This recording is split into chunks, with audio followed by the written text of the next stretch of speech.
Madame, Monsieur, bonsoir. Aujourd'hui, nous allons passer 26 minutes avec un écrivain, un anthropologue, un ethnologue, mais surtout avec un régénérateur qui a réussi en 27 ans à donner un souffle nouveau au soufisme au Maroc et ailleurs. Sans être un cheikh ou un maître spirituel, cet homme, grand érudit dont l'itinéraire et la quête personnelle ont croisé l'itinéraire de l'histoire à un moment où le monde avait soif de communion et de dialogue interculturel en dehors des conclaves habituels. Un homme qui a permis, grâce à la musique et à la culture, avec le Festival des musiques sacrées d'abord et par la suite avec celui de la culture soufie, il a permis à des milliers de profanes au Maroc et dans le monde de découvrir et de s'ouvrir au soufisme et à la spiritualité. Un homme qui cumule les distinctions et qui a été désigné par l'ONU parmi les 7 personnalités mondiales ayant contribué de façon significative au dialogue des civilisations. Un homme pour qui être soufi aujourd'hui est une façon d'être présent dans le monde, tout en restant, ou en tout cas en essayant de rester dans une dimension d'intériorité. Notre invité ce soir est Fawzi Sqali, fondateur et président du Festival de Fès de la culture soufie. Fawzi Sqali, bonsoir. Bonsoir. Et merci beaucoup d'avoir accepté notre invitation. C'est moi qui vous remercie. Alors, Fawzi Sqali, nous allons commencer notre entretien avec une citation de Jalaluddin Rumi. Ce que vous cherchez, vous cherche. Le soufisme, vous l'avez cherché ou c'est plutôt lui qui vous a trouvé, qui vous a happé à Paris dans les années 70? Eh bien, écoutez, pour reciter Rumi, c'est lui qui avait dit « Tu ne me chercherais pas si tu m'avais déjà trouvé ». Donc, c'est d'une certaine façon quelque chose qui nous habite, nous, êtres humains, puisque je crois que nous ne pouvons pas nous dispenser de spiritualité, de quête de sens, même si cela arrive avec des moments plus ou moins forts dans différentes périodes de la vie. Et en l'occurrence, c'est vrai, c'est au moment où j'étais étudiant à Paris, où je suis allé là-bas pour faire des études scientifiques, de mathématiques, et où je me suis trouvé propulsé dans un monde extrêmement différent de ce que je connaissais, mais aussi avec une grande évolution de questionnement, de recherche, d'interprétation de la vie. Et c'est dans ce contexte-là que progressivement, les choses les plus essentielles se sont en quelque sorte exprimées de la façon la plus directe. Pourquoi sommes-nous là? Finalement, ces questions que nous connaissons même parfois dans l'enfance, et je dirais même parfois plus particulièrement dans l'enfance, eh bien, sont revenues en ce temps de, si je puis dire, de jeunesse, et ont dépassé un peu les questions purement sociales. C'est petit à petit, c'est une dimension beaucoup plus profonde qui était au fait spirituelle et que j'ignorais en tant que telle. Vous n'étiez pas du tout avant dans la religiosité pure, mais vous aviez ressenti un besoin, quelque chose qui vous manquait, une sorte de crise de recherche existentielle en tout cas, et puis il y a eu une rencontre fortuite avec un texte et avec un sage, Lao Tzu, le sage chinois, et avec la voix et la vertu, qui vous a bouleversé. Pourquoi ce texte vous a bouleversé? Quand on est en recherche, on est très attentif aux signes. Et en l'occurrence, je suis passé devant une librairie et j'ai vu ce livre qui était exposé en largeur, en quelque sorte, donc dans une forme inhabituelle, et qui était écrit à la fois en chinois et traduit en français. Le livre de la voix et de la vertu, le Tao Te Ching de Lao Tzu. Et comme à ce moment-là, je commençais aussi à m'intéresser aux sciences humaines, à la philosophie, et je me suis dit, mais qu'est-ce qu'un livre aussi ancien, 6 siècles avant Jésus-Christ, peut encore nous dire aujourd'hui? Et j'ai ouvert ce livre, et les premières choses sur lesquelles je suis tombé, ce sont des aphorismes paradoxaux. Ce qui est brisé est droit, ce qui est droit est brisé, l'homme vertueux est sans vertu, l'homme sans vertu est vertueux. Et d'un seul coup, je me suis dit, voilà, peut-être que c'est cet au-delà de la pensée ordinaire qui est indiqué ici. Et c'est pour cela d'ailleurs qu'un livre comme celui-ci traverse le temps, et les siècles et l'histoire. Et donc il y a quelque chose qui nous est dit d'une façon symbolique, d'une façon qui ne peut pas être explicite. Il faut faire le chemin, c'est juste un appel pour aller plus loin. Alors, ça a été effectivement le premier ouvrage avec lequel j'ai eu ce choc. Et puis plus tard, il y en a eu d'autres. Et justement, c'était le début de la quête. Cela a commencé avec les lectures de tout ce qui pouvait vous rapprocher de ce besoin intérieur. Et puis avec les textes fondamentaux du soufisme, Jalal Din Rumi, Ibn Arabi, l'Alawi, Cheikh Ibn Ajiba. Et comme tout cela n'arrivait pas à vous satisfaire et à vous combler, vous avez décidé de retourner au Maroc et vous vouliez avoir un maître spirituel. Pourquoi avoir voulu avoir un maître spirituel? Est-ce que parce que c'est le cheminement obligé et traditionnel d'un disciple ou d'un soufi? Pourquoi chercher un maître? D'abord parce que ce dont parlaient tous les livres en question. Et le premier d'entre eux a été le livre du Dedans, qui est une traduction française d'un livre écrit au départ en persan et un livre du XIIIe siècle du grand Rumi dont j'ignorais tout à l'époque. Et donc je trouve ce livre le même choc à nouveau qui se répète, c'est-à-dire un livre du XIIIe siècle à la FNAC. Donc je le feuillette et je vois qu'il a été traduit par une certaine dame dont je ne savais pas à ce moment-là qu'elle allait devenir une très très grande amie, une compagnonne de route, Eva de Vitré-Mejerovic. Et donc je feuillette ce livre et là, tout ce que j'avais imaginé par rapport à cet Extrême-Orient, eh bien, je le trouve dans un Orient plus proche de moi, de ma culture, celle de l'islam, celle peut-être d'un héritage que je devinais mais que je n'arrivais pas à expliciter. Et là, d'un seul coup, c'est une abondance extraordinaire dans ce livre-là. Et puis, en réalité, Rumi s'y exprime en tant que maître spirituel. Et donc, je me dis que pour avoir accès à cette sagesse-là, eh bien, il faut rencontrer un maître spirituel. Et toutes les autres lectures que j'ai faites par la suite parlent de la même chose. C'est-à-dire que aussi, je me suis rendu compte que ce dont il s'agit n'existait pas simplement dans un Orient, même pas si lointain, mais dans un très proche Maghreb et très proche au Maroc, en l'occurrence en découvrant un livre qui a été dédié au grand cheikh Ibn Ajiba par le chercheur Jean-Louis Michon et qui s'intitulait Le Mi'raj d'Ibn Ajiba, du soufi marocain Ibn Ajiba. Nous allons revenir un petit peu à Eva de Vitry, qui va devenir une grande amie avec qui vous allez travailler. Et nous allons voir un extrait d'Eva de Vitry qui a traduit les œuvres de Jalal-Din Rumi. L'extrait d'Eva de Vitry, voilà où elle parle de sa découverte et sa rencontre.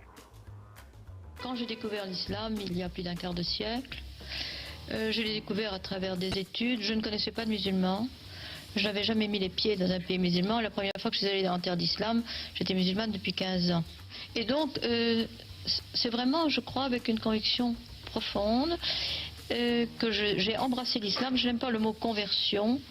Vous savez que quand on embrasse l'islam, on abjure. Alors, de Vitry, elle a embrassé l'islam, mais vous, après, vous l'avez initié au soufisme.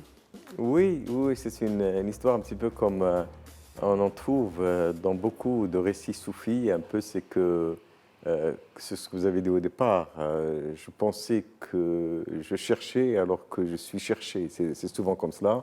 On voyage pour rencontrer quelqu'un et puis cette même personne nous indique que ce que nous cherchons se trouvait là précisément où nous étions au départ. Et donc il y a toujours cette dialectique un peu de la rencontre et c'est ce qui s'est passé avec Eva de Vitré-Mejerovic. Il y a une tradition dans cette émission qui veut que l'invité ramène un objet qui compte beaucoup pour lui. Vous avez décidé de ramener un objet, justement, en lien avec votre grand-père. C'est quoi l'objet que vous avez décidé de ramener? Alors écoutez, c'est cet objet-là.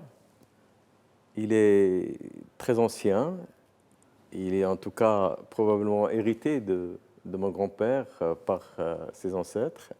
Et c'est un objet qu'on trouve beaucoup au Maroc, Dalil Khirat, qui est extrêmement précieux et qui donc contient un livre de louanges sur le prophète sallallahu alayhi wa sallam. Voilà, je vais être très délicat, je vais juste l'ouvrir juste comme ça. juste pour vous le montrer, qui est écrit avec une très très grande délicatesse, avec une grande attention. L'écriture d'un tel livre est elle-même un acte de prière et de méditation. Et c'est le Dalil Khirat a été précisément collecté par un saint du Maroc qui est Al-Jazouli, qui est un des 7 saints de Marrakech, et qui est devenu une œuvre diffusée depuis des siècles. Jazouli du XVIe siècle, depuis des siècles dans le monde entier.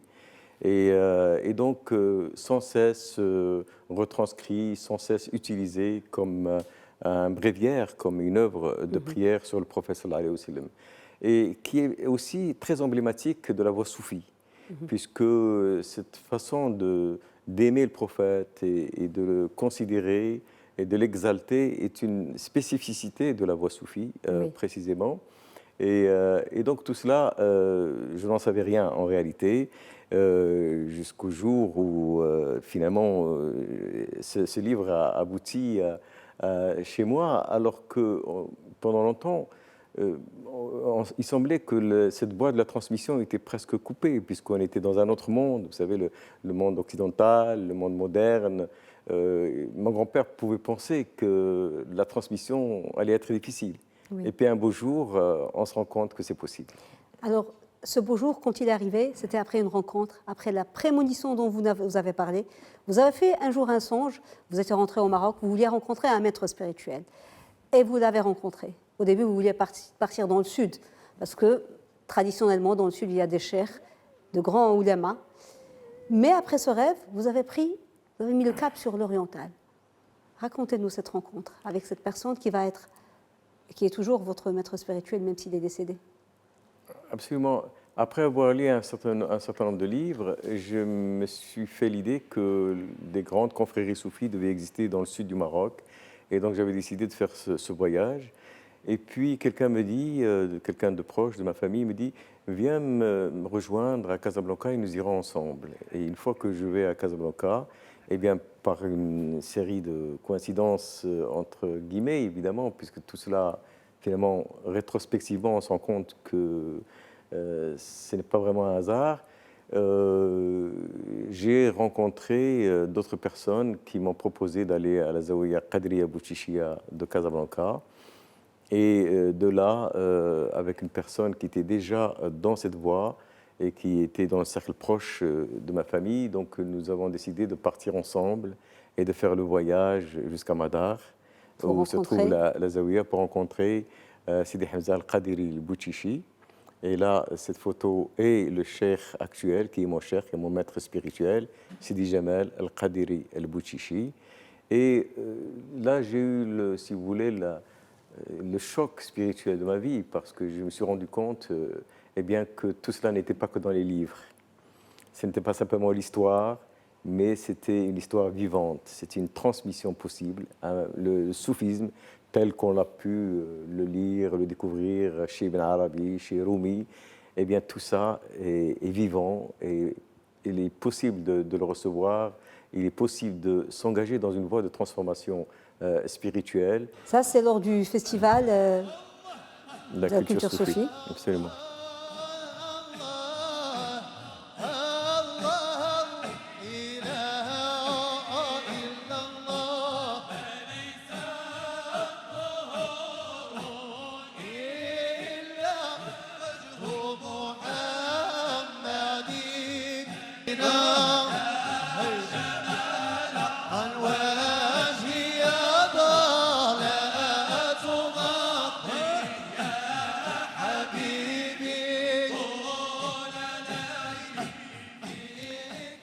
Fawzi Sqali, là vous êtes totalement, c'est l'adepte, et vous êtes dans votre monde, c'est le soufi, presque en transe. Qu'est-ce que vous avez trouvé, qu'est-ce qui vous a attiré dans cette tariqa Bouchichia, puisque bon soufi qui se respecte, vous êtes ouvert à toutes les autres confréries. Mais qu'est-ce qui vous a attiré dans la tariqa Bouchichia?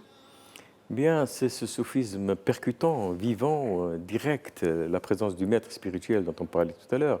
Moi, quand je lisais Ibn Arabi ou bien Rumi, je pensais que ça appartenait à des siècles passés, et que ces figures-là étaient révolues à jamais. Or, quand on rentre dans la présence de Sidi Hamza, on est bouleversé. On est bouleversé par cette présence lumineuse, par cette acuité spirituelle, cette façon qu'il a de renverser la situation dans la discussion, de nous mettre face à nous-mêmes avec beaucoup de bienveillance, mais aussi beaucoup d'exigence. Et donc, il y a un vrai accompagnement spirituel de bout en bout. C'est ce que dans la tariqa, on appelle la voie vivante, ou la voie du sir, du secret spirituel. Et donc, finalement, beaucoup m'ont dit, parce que j'appartiens aussi à une famille, j'allais découvrir par la suite, qui est une confrérie soufie, qui est la confrérie Sqalliya de Moulay Ahmed Sqalli, la Zawiya de Moulay Ahmed Sqalli à Fès. Beaucoup m'ont dit, mais puisque tu recherches le soufisme, autant être dans celui qui est propre à une tradition familiale. Mais je crois que ça dépasse ces questions. Ce qui est recherché, c'est la véracité et la côté vivifiant d'un enseignement. Je pense que toutes les toroq sont des canaux pour transmettre cet enseignement spirituel vivant, cette baraka spirituelle, cette grâce spirituelle, cet effluve spirituel dont est précisément le détenteur l'enseignement du soufisme. Mais là, d'un seul coup, on est frappé par le fait qu'il s'agit plus simplement d'une habitude sociale ou rituelle, mais de quelque chose qui nous traverse de part en part et qui nous bouleverse et qui nous amène à cheminer et à grandir dans ce chemin. Alors, vous avez commencé à cheminer et de 1977 à 90, ça va être la quête personnelle, mais ça va être aussi la vie familiale et l'approfondissement spirituel au sein de la tariqa, avec des allers-retours entre le Maroc et la France, votre soutenance, votre doctorat et beaucoup de publications comme La Voix Soufie chez Albin Michel et d'autres qui suivront, des livres dans la même veine, Traces de lumière chez Albin Michel, Guérir d'esprit, Jésus dans la tradition soufie que vous avez coécrit avec Eva, puis il y aura La Voix Soufie et puis Moïse dans la tradition soufie, Face à face des cœurs et bien d'autres. Vous avez continué votre quête et puis un événement est venu bouleverser votre vie et vous êtes passé à l'action. Cet événement, c'était la guerre du Golfe, avec son cortège de déformation des identités, et vous avez décidé d'agir en organisant une rencontre, la rencontre des grandes traditions du monde, voix de la paix et enseignement du désert. C'est vrai que c'est un moment charnière. On peut dire que cette année 91 est effectivement une date nouvelle dans toute cette épopée, imprévue, inattendue de bout en bout. Et parce que, si je puis dire, c'est comme si la naissance d'une conscience citoyenne, politique, sociale, cette guerre du Golfe qui en a bousculé plus d'un, et je veux dire qui a été un choc pour nos mémoires et nos sensibilités à tous les points de vue, et qui était déjà la préfiguration du monde qui allait venir. En quelque sorte, nous avons vécu dans un monde où la religion avait sa place parmi beaucoup d'autres choses, et puis d'un seul coup, nous allons rentrer dans un monde de ce qu'on a appelé le clash des civilisations, le clash des religions. En réalité, ce n'est pas des religions, mais des idéologies construites à partir des religions. Et il m'a semblé important à ce moment-là, ayant la chance de vivre ce que je vivais par ailleurs, de témoigner de cela et de rentrer dans l'arène sociale en quelque sorte et de passer à l'action, d'où le premier colloque qui a eu lieu en 1991 et qui préfigurait déjà la suite, c'est-à-dire le colloque qui allait se passer, le colloque et le festival qui allait se passer à partir de 1994 sous l'intitulé le Festival de Fès des musiques sacrées du monde. Justement, comment vous êtes passé le Festival de Fès des musiques sacrées, la première édition, c'était en 1994. On voit l'affiche. Pourquoi vous êtes passé? Vous vous êtes dit que la musique et la culture, c'est plus efficace pour transmettre le message que le cinéma, parce que il y avait le cinéma, mais le cinéma est resté quand même. Il y avait quand même des projections de films, pas n'importe lesquels. Absolument. Absolument. Si vous voulez, tout à l'heure, je disais une conscience politique, c'est dans un sens très spécial. C'est-à-dire, moi, je pense que si pour les questions spirituelles, il faut absolument éviter de politiser le spirituel parce qu'on sait ce que ça peut donner, je crois que par contre, il faut pouvoir spiritualiser le politique et l'alimenter par la culture, par l'art, par une vision du monde. Et ça me semble extrêmement important. Et la société civile peut jouer ce rôle-là. Et d'ailleurs, Sa Majesté le roi Hassan II ne s'était pas trompé. Dès le départ, il avait il a eu le souhait d'attribuer et d'octroyer à cette manifestation son haut patronage. Et ça s'est poursuivi comme ça, parce que ça s'inscrit dans le cœur civilisationnel du Maroc, du paradigme marocain. Alors, la première, si je peux dire, édition a été faite aussi, il y avait une présence de l'art, d'ailleurs le cinéma est un art extrêmement important de ce point de vue-là, mais il a semblé qu'ensuite il fallait passer à quelque chose de plus universel, parce que la musique est un langage universel. On n'a pas besoin de traduire, on n'a pas besoin de mettre des sous-titres, donc c'est beaucoup plus fédérateur. Et d'un seul coup, si je puis dire, à travers la musique, il n'y a rien à démontrer, il y a simplement à partager et à témoigner. Alors, le Festival des musiques sacrées est devenu aujourd'hui un vrai patrimoine national et mondial. Et vous avez initié par la suite, à partir de 2007, un autre beau projet, un autre beau festival, le Festival des cultures soufis. Il y a quelque chose qui est très intéressant, c'est le fait d'utiliser le concept de culture. Parce que peut-être ce dont on ne s'est pas rendu compte, c'est qu'il y a des héritages. Nous avons parlé des nombreux héritages, je vous en ai montré un tout à l'heure, qui sont à la fois un grand nombre extraordinaire de manuscrits, une littérature d'une richesse sans fin, une poésie absolument magnifique qui est d'ailleurs chantée dans le Sama que nous avons vu tout à l'heure, un art, l'art sous toutes ses formes, et dans toutes les différentes cultures de l'islam, n'est-ce pas, les miniatures, toutes les représentations, l'art calligraphique et toutes ces choses-là. Donc tout ça, c'est l'expression de cette matrice du soufisme. Simplement, il est arrivé que, pour des raisons sur lesquelles on ne peut pas se pencher directement maintenant, mais on a commencé à avoir une vision tronquée de cet héritage. On a pensé que le soufisme était quelque chose de marginal, qui n'occupait qu'un petit espace. Oui. N'est-ce pas, de la vie sociale, alors que, comme je le disais, il représente l'humus, même d'un point de vue anthropologique et historique, quand on s'intéresse aux choses, il représente véritablement l'humus de toutes les valeurs, de tous les vecteurs spirituels qui sont propres à notre pays.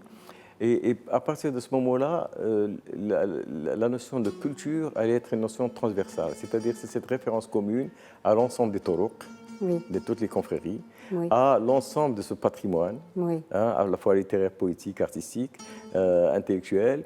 Et donc, d'un seul coup, on va se rendre compte que nous avons là une ressource incommensurable et intarissable. Et c'est en tant que telle qu'aujourd'hui nous la présentons et nous essayons de la faire partager. Nous avons ici un petit extrait de la dernière édition. Absolument. Oui.